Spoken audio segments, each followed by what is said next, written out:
ओम ब्रह्मा मुरारी त्रिपुरांतरकारी भानु शशि भूमि सुधो बुधश्च गुरुश्च शुक्र शनि राहु केतव सर्वे ग्रह शांतिकरा भवन्तु। नमस्कार, स्वागत है आपका आचार्य वाणी में। मैं आचार्य विक्रमादित्य आपके साथ हूं और आज हम आपके समक्ष उपस्थित हैं राहु ग्रह के बारे में बात करने के लिए। राहु का नाम आते ही वास्तविक तौर पे लोगों को लगता है कि पाप ग्रह है और बड़े कष्ट नेगेटिव प्रभाव उत्पन्न करने वाला ग्रह है, लेकिन राहु एक बड़ा आध्यात्मिक ग्रह माना जाता है। और इस वक्त कुंभ विशेष तौर पर सिंह राशि के संबंध में जो हम बात करने जा रहे हैं, सिंह राशि वालों के लिए राहु का परिवर्तन का महाकाल आरंभ हुआ जाता है। राहु कहा जाता है कि शनि के सदृश ही प्रभाव उत्पन्न करते हैं। नैसर्गिक दृष्टिकोण से बड़े महत्वपूर्ण ग्रह माने जाते हैं, सबसे ज्यादा ताकतवर ग्रह माने जाते हैं। और इस वक्त राहु का जो परिवर्तन का काल चल रहा है वो विशेष तौर पर यदि हम सिंह राशि के संबंध में बात करें तो उनके लिए बड़ा महत्वपूर्ण काल रहने वाला है, क्योंकि राहु आपकी राशि के सम्मुख आने का अब योग बनाना चाहते हैं। जैसा हमने कहा कि सिंह जैसे शनि है वैसे ही राहु का प्रभाव है। और राहु अब तक पिछले करीब 18 महीनों से नहीं बात करें तो वो आपकी अष्टम भाव में चल रहे थे और वहां से वक्र गति से चलते हुए आपके सप्तम भाव में प्रवेश करेंगे 18 मई 2025 को, और वहां 18 महीने तक उसके बाद वास करेंगे। बृहस्पति के घर से निकलकर, एक देव ग्रह के घर से निकलकर जो ग्रह है अब वो शनि के घर आ रहा है। अब उसको अपना एनवायरनमेंट मिलने वाला है। पहले वो देवता के घर में एनवायरनमेंट में रह रहा था और वहां कई प्रकार के, आपने देखा होगा पिछले 18 महीनों में, ये अगर एनालाइज करने की जरूरत है कि राहु जो था वो मिस्ट्री वाले भाव में। अष्टम भाव एक तरह से रहस्य का भाव बोला जाता है। कई सारे रहस्यों को आपने जानने का प्रयास किया होगा। कई ऐसी जो गुंजल थे जो समझ में नहीं आ रहे थे उससे पहले, वो सुलझने की तरफ गए होंगे पिछले 18 महीनों में। ग्रह नक्षत्रों के दृष्टिकोण से यदि समझें, और ऐसे में कई बार मनोमस्तिष्क में बंधन से मुक्त होने का रास्ता भी बना होगा। अष्टम भाव जो है बंधन का भाव भी है, जहां चल रहे थे राहु महाराज। और ऐसे में कई बार अपने आप को जो छुटपटाते हुए आपने बाहर निकालने का प्रयास किया होगा, वाणी दोष भी लगा होगा और वाणी के संबंध में भी कई पता नहीं मुख से क्या क्या निकल गया होगा, ऐसे भाव बने होंगे। अब जो परिवर्तन का समय है बड़ा महत्वपूर्ण है। मई के मध्यकाल के बाद से 2025 में ये राहु 18 महीने के लिए आपके लग्न में, आपके सप्तम भाव में आ जाएंगे और केतु आपके लग्न में आ जाएंगे। ये महत्वपूर्ण परिवर्तन का समय रहेगा। यदि ज्योतिष के दृष्टिकोण से देखा जाए तो विशेष तौर पर ये परिवर्तन कई प्रकार के, चाहे वो व्यवसाय में कर रहे हो, चाहे वो परिवार में कर रहे हो, चाहे वो आपकी जिंदगी में हो, कई प्रकार के परिवर्तन करने का योग आपके लिए बना सकता है। जो लोग व्यवसाय में हैं या कुछ ना कुछ व्यवसाय करना चाहते हैं, उनके लिए कुछ पार्टनरशिप, दोस्ती, यारी में ऐसा कुछ दोस्त मेरा सहयोग प्राप्त करने के योग बना सकते। कई प्रकार से ये दुस्साहस भी करा सकता है। राहु बड़ा दुस्साहसी ग्रह माना जाता है। आमतौर पर ज्योतिष के दृष्टिकोण से देखा जाए तो राहु से ज्यादा दुस्साहसी ग्रह ज्योतिष के अंतर्गत किसी ग्रह की और प्रवृत्ति है नहीं इतनी बड़ी। राहु की उत्पत्ति ही दुस्साहस से हुई है। राहु ने अमृत पान प्राप्त करने के लिए भगवान से भी बैर कर लिया। बाकी किसी जब वहां पर राक्षस जो विद्यमान थे, अभी कथा हम सुनाएंगे उसके बारे में भी, उत्पत्ति से आपको समझ में आएगा। तो लेकिन ऐसे में आपको बड़ी सावधानी के साथ समझना पड़ेगा चीजों को कि राहु आपके सप्तम भाव में आकर, व्यवसाय, जीवन साथी वाले भाव में आकर महत्वपूर्ण परिवर्तन की तरफ आपको प्रवृत्त करते दिखाई दे रहे। जो ऐसी चाहत, जो विशेष तौर पर राहु का जो पदार्पण सप्तम भाव में हो रहा है, वो विशेष तौर पर ग्रहों का ऐसा योग बना रहा है जो आपके मनोमस्तिष्क में हर चीज में परिवर्तन करने के लिए आपको प्रेरित करेगा। ध्यान रखिएगा, ये प्रेरित जो हो, अगर अपनी लिमिट में रह के हो तो बहुत अच्छा है, लेकिन दुस्साहस करने का प्रयास मत कीजिएगा। जो व्यवसायी हैं उनको बड़े सावधानी के साथ कार्य करने की प्रयास करने की जरूरत दिखाई देती है। कुछ गलत बहम उत्पन्न करने वाले लोग आपके जीवन में आकर पदार्पण कर सकते हैं। पारिवारिक जीवन में भी कई बहम, कई जो ऐसे है, राहु का वर्ण जो है धूम्र वर्ण कहा जाए, धूम्र के समान होता है, अंधकारमय वर्ण है और ऐसे में संशय उत्पन्न, शंकाओं को उत्पन्न करने वाला ग्रह माना जाता है। तो व्यवसाय में, कार्य धंधे में, परिवार में बिना किसी कारण के कई बार राहु आपके आने वाले 18 महीनों में शंका उत्पन्न कर सकते हैं। परिवर्तन करने की चाहत बहुत जल्दी मन में उत्पन्न कर सकते हैं कि बदल दो, ये ठीक नहीं चल रहा है, इसको बदलने का प्रयास करो। देखिए पुरानी कहावत है, धीरे धीरे रे मना धीरे सब कुछ होए, माली सींचे 100 घड़ा खुशहाली तब होए। तो धीरे धीरे परिवर्तन, प्रकृति जो है वो परिवर्तन की तरफ जाती है और पता भी नहीं चलता कि वो परिवर्तन जो है वो किस प्रकार से आपके जीवन में आ जाता है। स्वाभाविक परिवर्तन करना ही सबसे अच्छा माना जाता है। लेकिन एकदम ये जो राहु केतु का परिवर्तन जो अब होने जा रहा है वो आपके मनोमस्तिष्क में जबरदस्त परिवर्तन करने के भाव मन में उत्पन्न कर सकता है। साफ कर दो, हटा दो, ये बदल दो, ऐसा कर दो, वैसा कर दो। बहुत जल्दी जल्दी मनोमस्तिष्क में आपके चरित्र में ये परिवर्तन करने की चाहत जो है वो बार बार हिलोड़े लेती दिखाई देगी। और ऐसे में रिश्तों की भी कई जो नए संबंध स्थापित करने की बात हो रही है, जिनके विवाह इत्यादि के योग है, नए बिजनेस पार्टनर करना चाहते हैं, नए कार्य करना चाहते हैं, उसकी भी तीव्र इच्छा, बहुत जल्दी इच्छा मन में जागृत होती दिखाई देगी कि अब कुछ हो। और ये जो राहु केतु का परिवर्तन जब आपके राशि में होने के योग बनाएगा तो ये परिवर्तन की तरफ बहुत जल्दी, जैसा हमने कहा, प्रवृत्त करने के योग बना सकता है। ये जो परिवर्तन है वो विशेष तौर पर आपको दुस्साहस से बचने का प्रयास करना चाहिए। राहु का जो प्रवृत्ति है, जैसे हमने कहा कि वो दुस्साहसी प्रवृत्ति है। कहा जाता है कि जब सागर मंथन के उपरांत देवताओं और राक्षसों में, जब वो कथा के अनुसार से जो हम अभी समझाएंगे पूरी कथा को, वो जब राहु ने वहां बैठकर पंक्ति में जो अमृत पान करने का प्रयास किया वो दुस्साहसी था। तो ऐसे में हमको अपने जीवन में दुस्साहस करने से बचने का प्रयास करना चाहिए, क्योंकि आपकी राशि के बिल्कुल सम्मुख राहु पदार्पण करते दिखाई दे रहे हैं।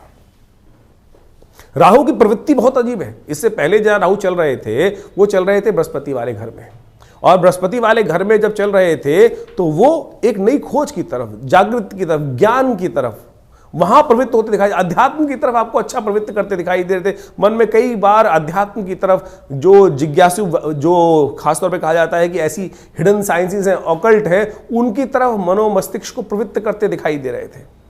अब राहु आ रहे हैं मेटेरियलिस्टिक भाव में, राहु संसार की तरफ आ रहे हैं। सप्तम भाव एक तरह से युद्ध का भाव माना जाता है, अध्यात्म से हटकर एक जो संसार का प्रत्यक्ष भाव है वो माना जाता है, जीवन साथी का भाव माना जाता है, व्यवसाय का भाव माना जाता है। तो ये जो है आपको संसार की तरफ प्रवृत्त करेगा और संसार में नए नए संबंध बनाने की तरफ तीव्र इच्छा आपके मनोमस्तिष्क में उत्पन्न होती दिखाई देगी। धन संबंधित, कई विषयों संबंधित जो प्रवृत्ति है वो मनोमस्तिष्क में जागती दिखाई देगी। और साथ साथ ध्यान रखिएगा, राहु जो है अंधकारमय गए हैं, कई गलत प्रवृत्तियों की तरफ भी ये राहु आने वाले 18 महीने की तरफ के लिए आपको कई बार प्रेरित कर सकते हैं। तो ऐसे में थोड़ा सावधान रहने की जरूरत है। अब राहु की दृष्टि भी बड़ी विचित्र हो रही है। राहु की दृष्टि, वैसे तो कई ज्योतिषगण कहते हैं कि राहु, कई स्कूल ऑफ थॉट्स जो है जो हमारे यहाँ ज्योतिष के अंदर चलते हैं, वहाँ राहु की दृष्टि मानी नहीं जाती। कई लोग तो राहु ग्रह को केतु ग्रह भी नहीं मानते हैं। बहुत सारे लोग तो छाया ग्रह के रूप में ही ज्योतिष के दृष्टिकोण से कहा गया है। लेकिन साफ मान लीजिए, राहु वास्तविक तौर पे वो ग्रह है जो सूर्य तक को ग्रसित कर लेता है, चंद्र तक को ग्रसित कर लेता है, और जो सूर्य सब ग्रहों को अस्त करते हैं, राहु उनको ही जाकर ग्रसित कर लेता है। ऐसे में राहु की जो दृष्टि है ज्योतिष के दृष्टिकोण से, जो आपके लाभ वाले, कई ज्योतिषों का मानना है, कई स्कूल्स का मानना है कि पंचम और नवम दृष्टि राहु की भी होती है। यदि उस वृत्ति से देखने का प्रयास किया जाए तो राहु विशेष तौर पर आपको कई लोगों से, जो आपके, ऐसा कहा जाता है कि राहु की प्रवृत्ति जो है वो विशेष तौर पर जो है वो मलेच्छ प्रवृत्ति कही जाती है। ऐसे में राहु जो है वो विशेष तौर पर आपके धर्म से बाहर के लोग जो हैं, आपके धर्म से, वर्ण से जो नीचे के वर्ण के लोग हैं, उनसे आपको लाभ देने की स्थिति पहुंचा सकता है। यानी आपको कई मार्ग से लाभ की स्थिति उत्पन्न कर, कई नई दोस्ती बनाता दिखाई देगा, कई नए रिश्ते डेवलप करता दिखाई देगा। बस ये ध्यान रखना है कि प्रवृत्ति नेगेटिव ना हो।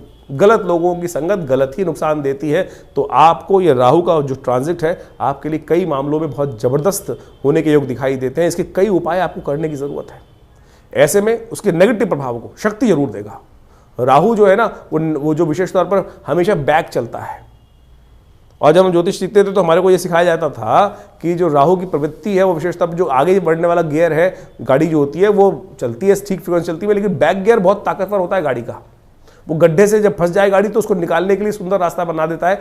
तो ये राहु जो है बैक प्रवृत्ति से चलता हुआ, रिवर्स गियर में चलता हुआ आपके सप्तम भाव में आ रहा है, लग्न में केतु आ रहा है, तो बड़ी शक्ति के साथ आ रहा है। कुछ महत्वपूर्ण परिवर्तन करने का योग आने वाले 18 महीनों में आपके लिए बनने के तैयार है। कुछ खास उपाय हम आपको बताएंगे, वो अवश्य करने का प्रयास कीजिएगा। लेकिन पहले राहु की प्रवृत्ति कितनी जबरदस्त है, उसके लिए पौराणिक कथा जिस प्रकार से राहु की उत्पत्ति कथा समझाएगी, वो आपको अवश्य ध्यान करनी चाहिए, समझनी चाहिए, तब आपको वास्तविक तौर पर राहु की ताकत का पता चलेगा। कालगणना के अनुसार से हमारे पुराणों इत्यादियों में बहुत सारी कथाएं इंगित की गई हैं। राहु, जैसा हमने आपको बताया, एक बड़ा हठी ग्रह है। आपको इसकी पुरानी कथा तो समझ में आती होगी, बहुत सारे लोगों को शायद ज्ञान नहीं है, उसके संबंध में समझ लीजिए कि राहु का प्रभाव हठी क्यों है। कहा जाता है संसार के अंदर विशेष तौर पर समय समय पर विभिन्न घटनाएं घटी। एक बार संसार में समस्त कहा जाता है कि देवताओं और दैत्यों ने मिलकर सोचा कि अब संसार में बहुत सारी निधि की समाप्ति हो गई है, बहुत सारे चीज़ें कम हो गई हैं, निधि समाप्त हो गई थी संसार से। महालक्ष्मी जो है वो सागर में विराजमान हो गई थी और पूरे संसार से ऐश्वर्य, समृद्धि इत्यादि धीरे धीरे क्षय हो गई थी। तो कहा जाता है कि आवश्यकता आविष्कार की जननी है। जिस प्रकार से तो देवताओं ने और दैत्यों ने मिलकर कुछ विचार किया, क्यों ना शोध किया जाए, मंथन किया जाए। तो उन्होंने सागर मंथन करने के लिए सुंदर व्यवस्था बनाई। जब सागर मंथन किया, उसमें से विभिन्न विभिन्न रत्न, 14 रत्न जिनके बारे में कहा जाता है, वो उपस्थित हुए। महालक्ष्मी उपस्थित हुई, चंद्रमा उपस्थित हुए, ऐरावत हाथी उपस्थित हुआ, उच्च श्रवा घोड़ा उपस्थित हुआ, काल जो जहर था वो उपस्थित हुआ, और साथ साथ अमृत भी उपस्थित हुआ। अमृत यानी वो तत्व जो इस संसार में अमरता को प्रदान करते हैं। हम सब मानव हैं और हम सब की इच्छा क्या होती है, किसी प्रकार भी संसार में मृत्यु लोक में आने के बाद जाए ना, अमृत तत्व किसी ना किसी प्रकार से मिल जाए। देवताओं और दैत्यों में भी यही बहस की मुद्दा बना। अमृत तत्व निकला जब मंथन से, रिसर्च करोगे तो कुछ ना कुछ, जब मंथन करोगे तो कुछ ना कुछ अमृत निकल के ही आएगा, कुछ ना कुछ लाभ प्राप्त होगा ही होगा। जैसे दूध को मथा जाए तो उसमें से मक्खन निकलेगा ही। हर एक की इच्छा होती है मक्खन को किसी प्रकार से उपयोग किया जाए, लेकिन जो ग्वाला होता है उसको निकाल कर बेच देता है, पैसा कमा लेता है उससे। उसी प्रकार से जब अमृत निकल कर आया तो अब देवताओं ने और दैत्यों में छीना झपटी शुरू हुई, और उस अमृत को प्राप्त करने के लिए कहा जाता है कि भगवान ने जब छुपा के बहुत दिन रखा गया, उसके बाद भी वो समाप्त नहीं हुआ द्वेष आपस में, तो भगवान नारायण उपस्थित होते हैं बीच में, और भगवान नारायण ने उपस्थित होकर सबको समझाया, देखो मैं बांटता हूँ, सबको इसको बांटने का प्रयास, सुंदर रूप से व्यवस्था बनाई, और मोहिनी रूप भगवान ने धरा और कहा, भगवान अब सोचे कि बहुत सारे लोग भ्रांति उत्पन्न कर सकते हैं कि मोहिनी रूप धर के तो एक तरह से छल किया गया। देखिए एक बात समझ लें, जो इस बात को प्रतिपादित करना चाहिए, छल नहीं था, सत्य था। इसलिए था कि दैत्यों को अगर आप दे देते, गलत व्यक्ति के हाथ में अगर पावर दे दोगे, इस वक्त विश्व की सबसे बड़ी जो मिसाइलें हैं किसी गलत व्यक्ति के हाथ में आ जाएं, तो वो क्या करेगा, विश्व को डरा धमका कर सब कुछ अपना वर्चस्व स्थापित कर लेगा। तो भगवान नारायण ने जो सुंदर व्यवस्था बनाई कि अमृत तत्व का उपयोग दैत्य किस प्रकार से करेंगे, देवता किस प्रकार से करेंगे, वो पहले से ही अच्छे से समझते थे। तो उन्होंने सुंदर व्यवस्था को बनाने का प्रयास किया कि दैत्यों को किसी प्रकार भी अमृत नहीं मिलना चाहिए। उन्होंने देवताओं को और दैत्यों को अलग अलग पंक्ति में बिठाया, और कहा जाता है कि जैसे ही वो अमृत तत्व उनको पिलाते थे, और देवताओं को अमृत पिलाते चले जा रहे थे, और जब अपनी माया से वशीभूत करके दैत्यों को सुरा यानी कुछ साधारण जल जो था वो पिलाते चले जा रहे थे। सबको लग रहा था कि अमृत तत्व प्राप्त हो रहा है, लेकिन भगवान का जो स्वरूप था मोहिनी अवतार में सारे संसार को मोहित कर कर इस प्रकार की व्यवस्था बना रही थी। कहा जाता है एक राक्षस था, शास्त्र में उसकी अनेक अनेक कथाएं हैं, लेकिन हमने जितना अध्ययन किया, स्वर्ण नाम का एक राक्षस था। उसने इस छल को देख लिया, पहचान गया भगवान को कि भगवान क्या कर रहे हैं कि देवताओं को अमृत पिला रहे हैं, और जो दानव हैं, दैत्य हैं, उनको अमृत की जगह कुछ और पिलाया जा रहा है, और समझ में किसी को आ नहीं रहा है। तो वो चुपचाप उस पंक्ति से, दैत्यों वाली पंक्ति से निकल कर, कहा जाता है कि देवताओं की पंक्ति में स्वर्ण नाम का राक्षस जो था, दैत्य था, और कहा जाता है वो उत्पन्न ऋषि कश्यप से हुआ था, और सिंहिका नाम की उसकी माता थी, और वो वहां कश्यप गोत्र है उसका, जो राहु है उसका कश्यप गोत्र माना जाता है।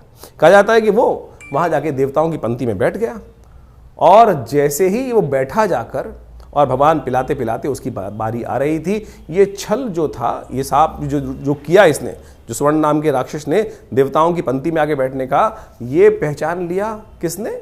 सूर्य ने और चंद्रमा ने। सूर्य और चंद्रमा ने ये सूचना देवराज इंद्र को दी, और देवराज इंद्र ने ये सूचना जैसे ही भगवान को दी कि भगवान आप जिसको अमृत पिलाने जा रहे हैं वो देवता नहीं, राक्षस है, दानव है, स्वर्ण नाम का राक्षस है। तो भगवान ने जैसे ही पान करवा रहे थे भगवान उस देवता स्वरूप में बैठे हुए उस राक्षस को, स्वर्ण को, तो उसने जैसे ही पान किया तो भगवान ने जैसे ही उसको मुंह में जा चुका था उसके अमृत जो था, भगवान ने चक्रधारी भगवान ने चक्र चलाकर उसकी गर्दन काट दी। जो मुख था वो राहु बन गया और जो अधोभाग था वो केतु के रूप में उपस्थित हो गया। तो समझे ये स्वभाव कैसा है। अब यहां राहु की उत्पत्ति हो जाती, ये है राहु। राहु की हठता थी, अमृत तत्व, अमृत का पान कर चुका था तो इसलिए अमर हो गया। हमेशा बहुत सारे लोग राहु को मानते नहीं है कि ग्रह है। अरे भाई वो वास्तविक छाया नहीं, वास्तविक सत्य है, हठी है। आपकी राशि में जिस प्रकार का प्रभाव उत्पन्न करेगा आपको समझना चाहिए। ये पुरानी कथाओं को आदि भौतिक आदि दैविक रूप से यदि आप उसको सत्य को समझ लें तो जीवन में उस वास्तविकता को क्या प्रभाव उसका होगा, यहीं से प्रभाव निकल कर आएगा। वो राहु का जो प्रभाव है छल रूप से करके, यानी क्या छला उसने? अपने उस मंतव्य को पूर्ण करने के लिए उस राक्षस योनि से हटकर देवताओं की पंक्ति में जाकर बैठ गया और भगवान तक को, सोचें कितनी बड़ी सुंदर ये कथा क्या समझा रही है कि भगवान तक को, यहां भगवान ने नहीं छला, यहां भगवान तक को छलने के लिए राहु उपस्थित हो गया। तो राहु इस प्रकार का ग्रह है कि जो आपको, किसी भी धर्मात्मा व्यक्ति को छल सकता है अपनी हठता को पूर्ण करने के लिए। तो इस भाव को समझें कि राहु क्या प्रभाव आपके जीवन में उत्पन्न कर रहा है। ये हमने जो राहु का ग्रह का प्रभाव आपको बताया ना कि आपकी राशि के अनुसार से आपकी जन्मपत्री में किस भाव में कहां बैठकर किस प्रकार का प्रभाव उत्पन्न करेगा, क्या कराएगा आपके लिए। तो सत्य रूप में इस कथा को हमने इसलिए उपस्थित किया है कि वो आप समझ सकें। राहु का प्रभाव नेगेटिव भी होता है, पॉजिटिव भी होता है। हर व्यक्ति के अनुसार से ऐसा नहीं है कि नेगेटिव ही होगा। तो आपकी राशि के अनुसार से जो प्रभाव हमने समझाया है उसके लिए आपको सही रूप से कुछ उपायों की आवश्यकता है। तो सिंह राशि वालों, अभी आपने जो जिस प्रकार से राहु का प्रभाव समझाया हमने आपको, और राहु की उत्पत्ति का कारक भी आपको समझ में आ गया कि उत्पत्ति राहु की क्या किस प्रकार से हुई और कैसे उसकी प्रवृत्ति जो बनी है, नेचर जो बनी है वो किस प्रकार की बनी है। ऐसे में अब राहु का जो सप्तम भाव में पदार्पण आपके लिए हो रहा है उसके लिए कुछ खास उपाय ध्यान रखने की जरूरत है। देखिए, राहु और शनि एक तरह से एकदम आसपास ही परिवर्तन के लिए गए हैं। ऐसे में आपको कुछ खास उपाय अवश्य करने का प्रयास करना चाहिए। एक उपाय नोट कर लीजिए, 18 महीने के लिए यदि ये उपाय आप करते रहें तो बहुत अच्छा योग बनाएगा आपके लिए। एक बात तो ध्यान रखें, पूजा वाले नारियल आपको मिल जाएंगे।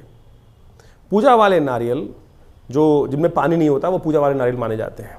एक तो जटा वाले नारियल होते हैं जिसके अंदर गोलागिरी निकलती है, और एक नारियल होता है जो केवल खोखला होता है अंदर से, वो किसी काम का नहीं होता है। उसको किसी लाल कपड़े में लपेटकर आप अपने व्यवसाय स्थल पे घर में रख लें, और शाम को सूर्यास्त के बाद अंधेरा होने से पहले, जब सूर्यास्त का टाइम हर रोज़ आपकी विशेषतः अखबार में भी आता है, आजकल तो मोबाइल है उनके हर ऐप के अंदर मिल जाता है सूर्यास्त का साइन आपके क्षेत्र में किस प्रकार से होने वाला, चलते पानी में उसको प्रवाहित कर दीजिए।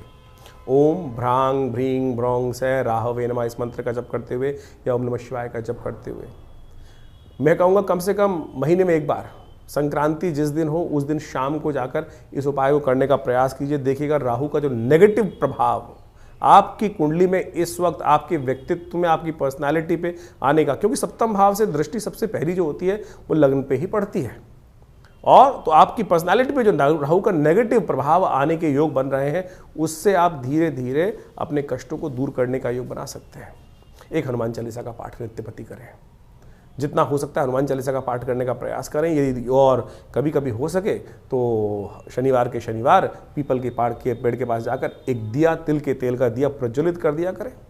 ये छोटे छोटे उपाय हैं। इसके अलावा राहु के हैं उपाय बहुत सारे। राहु का मंत्र ही अपने आप में बहुत बढ़िया है, ओम भ्रांग भ्रींग भ्रौंग से राहवे नमः। कैसे भी पवित्र अवस्था में भी यदि नित्यपति शाम के समय सूर्यास्त के बाद से इसका मंत्र जप कर ले। राहु का दिन नहीं है, राहु का जो समय है वो है सूर्यास्त के उपरांत, अंधेरा होने से पहले का समय। उस समय में यदि राहु का मंत्र आप 2 बार भी जप कर लेना, कन का मन का छोड़कर मन का फेर, देखिए ध्यान रख लें, तो ये उपाय जो है अद्भुत रूप से आपको लाभ देने के योग बनाएंगे। इसके अलावा शास्त्र में अनेक अनेक उपाय बताए गए हैं, उनको भी आप कर कर जो भी आपकी जिसमें प्रवृत्ति हो, जैसी आपकी चिंता हो, अवस्था हो, उसके अनुसार से करेंगे तो लाभ होगा। चिंता ना करें, ये उपाय करिए और देखिए परिवर्तन का योग बनेगा। राहु ग्रह को ठीक करने के लिए शास्त्र में अनेक अनेक उपाय बताए गए हैं।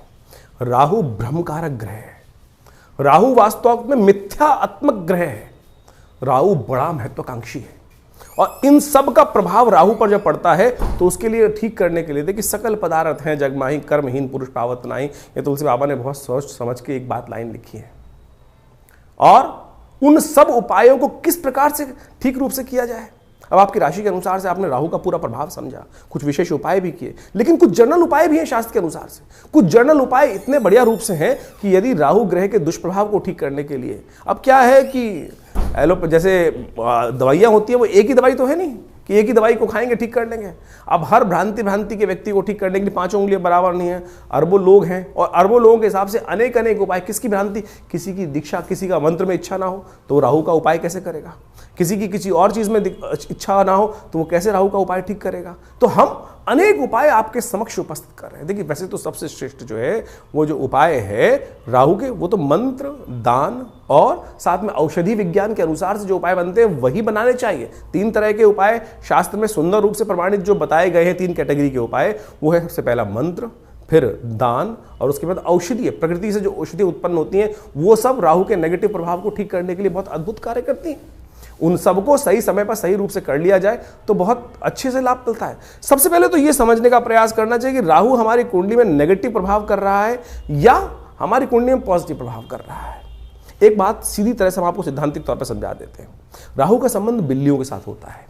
देखिए यदि आपकी कुंडली में राहु नेगेटिव चल रहा है तो देखिएगा आपके घर के आसपास या तो बिल्लियां रो रही होंगी, बिल्लियां लड़ रही होंगी, रात्रि में बिल्ली के रोने की आवाज़ आती है, बिल्ली के लड़ने की आवाज़ आती है, तो समझ लेना चाहिए आपका राहु का प्रभाव कहीं ना कहीं नेगेटिव चल रहा है। कहीं ना कहीं राहु का प्रभाव आपकी कुंडली में नेगेटिव है।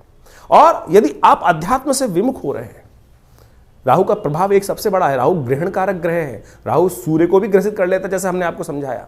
नैसर्गिक दृष्टिकोण से सबसे ताकतवर ग्रह माना जाता है राहु ग्रह। कोई उसके आगे चलता नहीं है किसी का बस।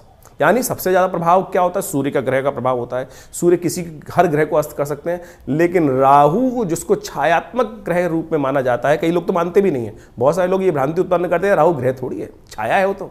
अरे भैया राहु का प्रभाव नैसर्गिक दृष्टिकोण से यदि आप पढ़ोगे, ज्योतिष की गणनाएं सीखोगे, तो सबसे ज्यादा नैसर्गिक दृष्टिकोण से बलशाली ग्रह जो है वो राहु ही माना जाता है। और कहा जाता है, जिस प्रकार समझें कि राहु सूर्य को भी ग्रसित कर लेता है। अभी हमने आपके समक्ष जो कथा उपस्थित करी, सूर्य राहु जो राहु है वो सूर्य और चंद्र, क्योंकि उनकी आपस में परम शत्रुता है। राहु के 3 शत्रु माने जाते हैं वैसे तो, जी हाँ, राहु के 3 शत्रु माने जाते हैं, सूर्य, चंद्र और केतु भी, क्योंकि बिल्कुल उल्टा प्रभाव है। राहु के बिल्कुल स्वभाव से उल्टा प्रभाव है केतु की। हम कभी गणना करेंगे, बताएंगे आपको, लेकिन इस वक्त समझे कि जब राहु जो है सूर्य को ग्रसित कर लेता है, ग्रहण लगा देता है।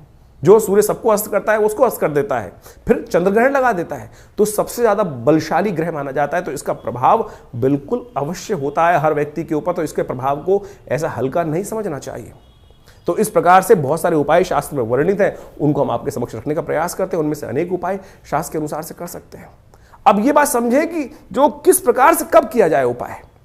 देखिए हर ग्रह का समय है, हर ग्रह की एक दिन माना जाता है। जैसे सूर्य का सूर्यवार संडे है, सूर्य रविवार उसको बोला जाता है, चंद्रमा का सोमवार है, मंगल का मंगलवार है। इसी प्रकार से अब राहु और केतु का कोई ग्रह तो है नहीं, कोई समय तो है, कोई दिन तो है नहीं, लेकिन राहु का जो समय है वो है प्रदोष काल, सायंकाल। जो प्रदोष काल है, सूर्य अस्त जब हो जाते हैं, अंधेरा नहीं होता है, जो वो करीब करीब 2 घड़ी का आसपास का समय, 45 मिनट के आसपास का समय, वो राहु का वास्तविक समय माना जाता है, जिसको पक्की शाम बोला जाता है।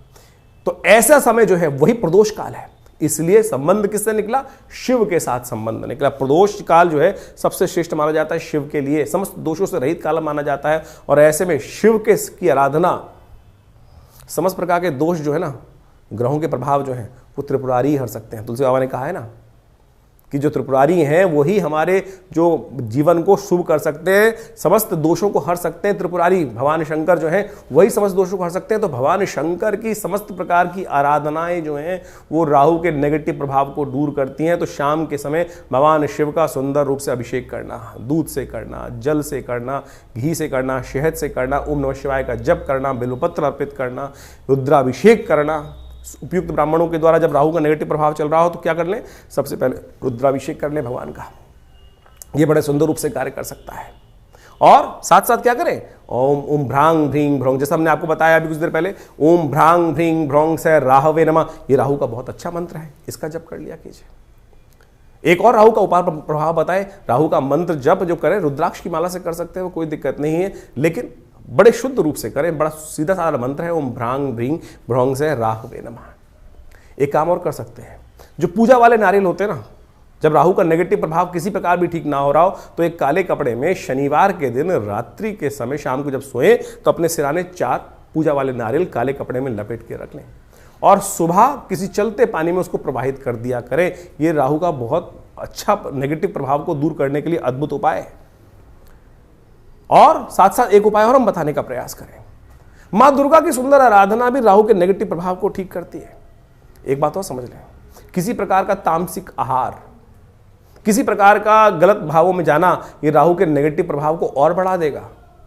राहु किसका प्रतीक है, अभी हमने आपको कथा समझाई, राहु जिद का प्रतीक है।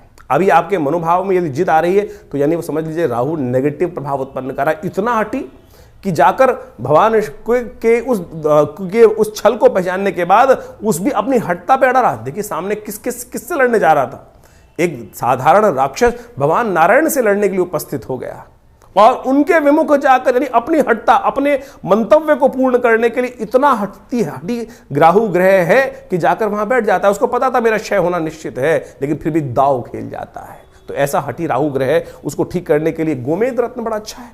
8 रत्ती का गोमेद आप धारण कर सकते हैं, लेकिन शुद्ध रूप से मिल जाए। तो आज की तारीख में तो रत्नों का ऐसा हिसाब किताब हो गया है कि वो लैब में बनाकर लोग बेच देते हैं, फिर वो कल्चर्ड है तो क्या उत्पन्न करेंगे।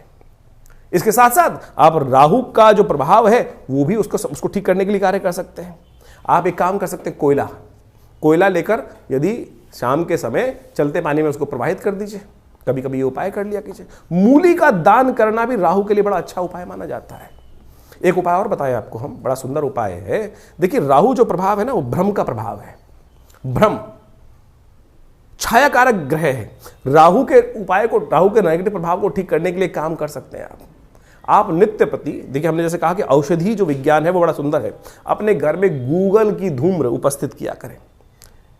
शाम के समय अवश्य काम करें कि एक कोयले का जो या लकड़ी का बना लीजिए कोयला, उसके अंदर हवन इत्यादि की सामग्री डालकर उस जो लकड़ी का कंडा है उसको रख लीजिए, या गोबर का जो विशेष तौर पर जो उपला बनाया जाता है उसमें आग लगाने के बाद उसके ऊपर थोड़ी सी गूगल अष्टगंध के अंदर आती है गूगल, एक पेड़ का गोंद होता है गूगल के पेड़ का, उसको डाल दिया जाए। ये बड़ा सुंदर प्रभाव है। राहु के नेगेटिव प्रभाव को धूम्र उपस्थित कर आप राहु के नेगेटिव प्रभाव को ठीक कर सकते हैं। राहु के विभिन्न कोण हैं। जो नैऋत्य कोण माना जाता है वो राहु का कोण माना जाता है। उस कोण को, घर को साफ रखने का प्रयास करें, गंदगी ना रखें उस कोण को। उस राहु जब नेगेटिव हो रहा होता है समझ लीजिए उस कोण में घर में नेगेटिव आनी शुरू हो जाती है। उस कोण में कम से कम जूते ना रखें, नैऋत्य कोण में जूते ना रखने का प्रयास करें, गंदा न रखने का प्रयास करें। और तो और समझे, राहु का नेगेटिव प्रभाव जब हो रहा हो, घर के दरवाजे जो है वो क्या होता है, आवाज करने लगते हैं, ची ची की आवाज आने लगती है, चिटकनी खराब होने लगती है, तो उनको ठीक रखने का प्रयास करें। ये सब वास्तविक दृष्टिकोण से भी बड़ा सुंदर उपाय है। इनको रखने का प्रयास ठीक करेंगे तो बहुत सुंदर रूप से लाभ प्राप्त होगा। जो आपके घर में राहु क्या है, एक नेगेटिव ग्रह है और धूम्रात्मक ग्रह है। कोशिश ये करें आपके घर में गंदगी नहीं होनी चाहिए। जैसे आपके नहाने की जगह, स्नान करने की जगह है, वहाँ बहुत सारी, कई बार क्या होता है काई लगी है, कुछ लगी है, घर में बहुत सारी सीलन आई हुई है, तो समझ लीजिए राहु का नेगेटिव प्रभाव आपके जीवन में चल रहा है। उसको तुरंत ठीक करने का प्रयास करें। फटी हुई चप्पल पहन रखी है, ये राहु का नेगेटिव प्रभाव है। और अब क्या होता है कि व्यक्ति चलाए चले जाते, दरिद्रता को पाल के रखते हैं। तो ऐसे में उनको ठीक करने का आपको प्रयास कर लेना चाहिए। यदि इन सब चीज़ों को हमने जो उपाय बताए उनको आप कर लें। राहु का यंत्र अपने आप में बहुत जबरदस्त चीज़ है। राहु के मंत्र से करीब करीब 18,000 मंत्र को जप करके ओम भ्रांग भ्रीं भ्रौंग से राहवे नमः, इस मंत्र से सिद्ध करा हुआ राहु का यंत्र आप स्थापित कर सकते हैं। ये 1.5 साल तक बिल्कुल रूप घर में रखें, उसका नेगेटिव प्रभाव यदि सही रूप से जप हुआ है। बहुत सारे लोग तो जप ही नहीं करते हैं, केवल लिया और आज की तारीख में बाजार में जितने मिल रहे हैं राहु के यंत्र के रूप में उपस्थित किया गया, वो केवल आकृति नहीं है, उसको जो जैसे आप मान के चले मूर्ति प्रतिष्ठा की जाती है मंदिर के अंदर, तो मूर्ति को प्रतिष्ठा करने के लिए एक पूरा विज्ञान है, उसके अनुसार से पूजा पाठ कर 10-12 दिन तक उसकी व्यवस्था की जाती है, तब वो प्रतिष्ठित होती है। उसी प्रकार से यंत्र भी प्रतिष्ठा करने की सुंदर व्यवस्था बनाई गई है शास्त्रों के अनुसार से, तब तो वो जागृत हुआ, नहीं तो केवल वो आकृति है, नहीं तो केवल वो कागज का टुकड़ा है या जिस पे भी बना हुआ है उसका टुकड़ा है। यदि सिद्ध राहु के यंत्र को स्थापित कर आप चांदी के पत्रे पर लगा रहे अपने घर के द्वार पर लगवा दें, तो राहु के नेगेटिव प्रभाव को ठीक करने के लिए बहुत सुंदर रूप से कष्ट का निवारण करने का योग बन जाता है। तो ये छोटे छोटे उपाय हम आपको बताने का प्रयास कर रहे हैं। एक काम और कर सकते हैं आप, तांबे के लोटे में जल रखकर रात्रि में रखिए और सुबह सुबह उसको किसी कटीले वृक्ष में डाल दिया करें। ये राहु के नेगेटिव प्रभाव को दूर करने के लिए सबसे अच्छा उपाय माना जाता है। वट वृक्ष का संबंध राहु के साथ भी माना जाता है। वृक्षारोपण, किसी देवस्थल पर जाकर आपके द्वारा कोई वट वृक्ष लगाएं और घर के नैऋत्य कोण की तरफ लगाने का प्रयास करें। घर के नैऋत्य कोण की तरफ यदि आप कोई ऐसा बड़ा विशाल वृक्ष लगाकर दूर, घर से दूर, पार्क इत्यादि में नैऋत्य कोण की तरफ चलते हुए लगाएं और उसको नित्य प्रति पोषित करें, तो ये राहु के नेगेटिव प्रभाव को ठीक करने के लिए बहुत अच्छा उपाय कर सकता है। सीधे साधे उपाय जो हमने आपके समक्ष उपस्थित किए हैं, ये करेंगे तो बहुत अच्छा रहेगा। सबसे बढ़िया श्रेष्ठ उपाय भगवान शिव की आराधना, तिलोदक, तिल के जल से तिल मिलाकर उसके द्वारा भगवान का सुंदर अभिषेक, भस्म के द्वारा भगवान का अभिषेक करना, ये समस्त चीज़ों से राहु का नेगेटिव प्रभाव, देखिए इतने उपाय हमने आपको बताए, इनको समझ लीजिए, करेंगे तो बहुत सुंदर रूप से आपके नेगेटिव प्रभाव को ठीक करने के लिए राहु अद्भुत रूप से आपकी सहायता ही करेंगे, लाभ ही देंगे। तो ये आपने राहु का जो प्रभाव है आपकी राशि के अनुसार से समझा, लेकिन जन्मपत्री तो है, पूरे बहुत सारे ग्रहों का योगा योग का प्रभाव है, वो उसको समझना चाहिए। लेकिन एक स्पेसिफिकली ग्रह भी परिवर्तन कर जीवन में वारे न्यारे कर सकता है, इस बात को हमको समझना चाहिए। जन्मपत्री जो है बहुत ही वृहद वर्णन है ज्योतिष का, और उनमें अनेक योग आपकी जन्मपत्री में बने होते हैं, और जिनको विभिन्न शास्त्रों में पाराशर, जैमिन इत्यादि विभिन्न ऋषियों ने, विभिन्न संतों ने समय समय पर ज्योतिष के जो प्रकांड पंडित थे उन्होंने उपस्थित किया है। और उन सब ग्रहों की स्थिति को समझकर, यदि उन ग्रहों की स्थिति को समझें और उनका प्रभाव समझें और उसका प्रभाव हमारे पर किस प्रकार का होने वाला है, हम जिस वक्त जन्म लिए हैं, हमारे जन्मपत्री में जो ग्रहों का प्रभाव है वो किस प्रकार का है, यदि उसको सही समय पर समझ लिया जाए तो आने वाले समय को सही से समझकर जीवन के बहुत सारे कष्टों को दूर कर सकते हैं। कई बार क्या होता है कि जब भाग्य में बहुत कुछ कष्ट लिखा होता है तो हम सही जगह पहुंच नहीं पाते हैं। इसलिए भाग्य को, ज्योतिष विज्ञान जो है, ज्योतिष को विज्ञान कहा जाता है, ज्योतिष को शास्त्रों में जो विज्ञान की बात की गई है, देखिए सोचें कि आज नासा की जो गणना है वही हमारे ज्योतिष शास्त्र की गणनाओं को बिल्कुल मैच करती हैं। चाहे वो ग्रहण का प्रभाव हो, चाहे वो ग्रहों की दूरी हो, चाहे वो ग्रहों की गति हो, चाहे वो ग्रहों का जिस प्रकार से अस्त होना, दिखाई देना, किस प्रकार का योगा योग बनना है, कब, आज नहीं 100 साल बाद का भी गणना ज्योतिष शास्त्र के अनुसार से बताई जा सकती है, और वो बिल्कुल एग्जैक्टली मॉडर्न एस्ट्रोनॉमी के पॉइंट ऑफ व्यू से बिल्कुल एग्जैक्ट बैठती हैं। तो आप इस बात को सत्य रूप में समझ लें कि ज्योतिष के प्रकांड पंडित जिन्होंने इस संपूर्ण ज्योतिष विज्ञान की संरचना अनादिकाल से करी, अनादिकाल से, कोई इसको गणना की जाए कि 100 साल, 500 साल पहले, 1000 साल पहले या 2000 साल पहले, नहीं, अनादिकाल से। भारत के अंदर वेद विज्ञान के अनुसार से जो सृष्टि संवत लिखा गया है वो करोड़ों में है, और उसके अनुसार समझ सकते हैं कि हमारी काल गणना बिल्कुल एग्जैक्ट कहाँ से रही, हम विकसित थे, विकसितता की तरफ चलते चले जा रहे हैं। और ज्योतिष की महत्ता इसी बात से प्रपूरित हो जाती है कि ज्योतिष की जो गणनाएं हैं वो बिल्कुल आज मॉडर्न साइंस के अनुसार से एग्जैक्ट बैठती हैं। तो इस बात को हमें ज्योतिष विज्ञान को समझना चाहिए और ग्रहों की गणना के अनुसार से चीज़ों को समझते हुए कार्य कर लेते हैं। बहुत सारे लोग विडंबनाएं मन में उत्पन्न कर सकते हैं कि सब बकवास है, कुछ नहीं है, क्या नहीं है। ऐसे तो मॉडर्न जो हेल्थ पॉइंट ऑफ व्यू से जो मॉडर्न विज्ञान है उसके अनुसार भी बहुत सारी चीज़ जंजाल बन जाती हैं। और लेकिन जब भाग्य होता है तो सही दिशा, सही डॉक्टर पे व्यक्ति पहुंच जाता है और उसके द्वारा बताए गए निदान को प्राप्त कर आरोग्यता प्राप्त कर लेता है। वही ज्योतिष विज्ञान है कि सही समय पर हमें सही समय की चाल समझ में आ जाए और उसका प्रभाव हमारे जीवन पे किस प्रकार का प्रभाव होने वाला है वो समझ में आ जाए, तो हम जीवन के वारे कष्टों को दूर कर सकते हैं, वारे न्यारे कर सकते हैं। तो इसलिए अपनी ज्वरम पत्री को समय समय पर दिखाते रहना चाहिए। ये जो हम लगातार संवाद आपके समक्ष अपने चैनल के माध्यम से उपस्थित करते रहते हैं, बताते रहते हैं ग्रह गणनाओं के बारे में। अब देखिए यहाँ पर तो राशि के अनुसार ही बताना पड़ेगा, यहाँ तो ग्रहों की चाल के अनुसार ही बताना पड़ेगा। क्यों? क्योंकि अरबों लोग हैं संसार के अंदर, हर एक का भाग्य अलग है। बिल्कुल जो आपके मन में प्रश्न उठ रहा है कि हम जो ज्योतिष की राशि के अनुसार से बात करते हैं तो 12 राशियों में पूरे संसार को नहीं बांट सकते, बिल्कुल सही बात है कि उसको, लेकिन आउटर पेरिफेरियल तो सेट कर सकते हैं। क्या योग है, वो उस योग के अनुसार से समझ तो आ सकती है चीजें, लेकिन आपकी जन्म पत्री में किस प्रकार का योग कैसा बनने वाला है, कब बनने वाला है, उसको क्या निदान किया जाए, उसके लिए आवश्यकता है कि जो पर्सनल जो कंसल्टेशंस होती हैं, जन्म पत्री में विचार विमर्श किया जाए, वो समय समय पर परिवर्तन होता रहता है। और उसके लिए आप समझें, जानें, और उसके लिए पर्सनली आप आश्रम पे आ भी सकते हैं, संपर्क साध सकते हैं।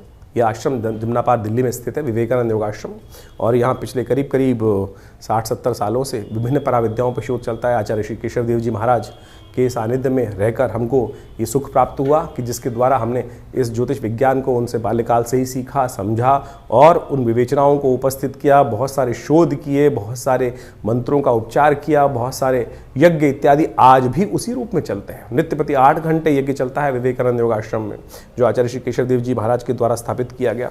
आप भी उस यज्ञ में समय समय पर जो कार्यक्रम होते हैं उसमें आगे स्थित हो सकते हैं। विभिन्न ग्रहों के उपचार किए जा सकते हैं, विभिन्न ग्रहों की जो समस्याएं हैं उनके निदान जो है ना वो अनेक रूप से बताए गए हैं। सबसे बढ़िया मंत्र जप, यज्ञ, यंत्र, दान इत्यादि बताए गए हैं। औषधि के अनुसार से बहुत सारे उपाय बताए गए हैं, उन सबको हम समय समय पर आपके समक्ष उपस्थित करते रहते हैं।